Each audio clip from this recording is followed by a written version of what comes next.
ഷാർജയിൽ മരിച്ച അതുല്യയുടെ ഭർത്താവ് സതീഷിന് ഇടക്കാല മുൻകൂർ ജാമ്യം. 2 ലക്ഷം രൂപയുടെ 2 ആൾ ജാമ്യത്തിലാണ് സതീഷിന് ജാമ്യം ലഭിച്ചത്. അതുല്യയുടേത് കൊലപാതകം ആണെന്നതിന് നിലവിൽ തെളിവുകൾ ഇല്ല എന്ന് ചൂണ്ടിക്കാട്ടിയാണ് കൊല്ലം പ്രിൻസിപ്പൽ സെഷൻ കോടതി സതീഷിന് ഇടക്കാല ജാമ്യം അനുവദിച്ചത്. ശാസ്താംകോട്ട സ്വദേശിയായ സതീഷിനെ തിരുവനന്തപുരം വിമാനത്താവളത്തിൽ വെച്ചാണ് അറസ്റ്റ് ചെയ്തത്. അതുല്യയുടെ ഭർത്താവ് ശാസ്താംകോട്ട മനക്കര സജി നിവാസിൽ സതീഷ് ശങ്കറിന്റെ പേരിൽ പോലീസ് ലുക്കൌട്ട് നോട്ടീസ് പുറത്തിറക്കിയിരുന്നു. സതീഷ് തിരിച്ചു വന്നത് ജോലി നഷ്ടമായതിനാലാണെന്നാണ് സതീഷിന്റെ അഭിഭാഷകൻ പറയുന്നത്. മുൻകൂർ ജാമ്യമുണ്ട്, അന്വേഷണവുമായി സഹകരിക്കുമെന്നും അഭിഭാഷകൻ പറഞ്ഞു.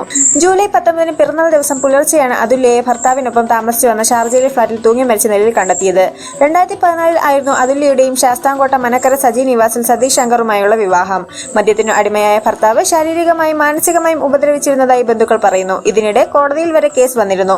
വീണ്ടും ഒരുമിക്കുകയായിരുന്നു അവർ. 2 വർഷം മുൻപാണ് അതുല്യ ദുബായിൽ എത്തിയത്. പിന്നീട് ഷാർജയിൽ താമസം മാറ്റുകയായിരുന്നു. 3 മാസം മുൻപ് നാട്ടിലെത്തിയ അതുല്യ 10 വയസ്സുള്ള മകൾ ആരാധ്യയുമായി മടങ്ങിപ്പോയെങ്കിലും മകൾക്ക് അവിടെ പഠിക്കാൻ താല്പര്യമില്ലാത്തതിനാൽ നാട്ടിലേക്ക് തിരിച്ചയക്കുകയായിരുന്നു.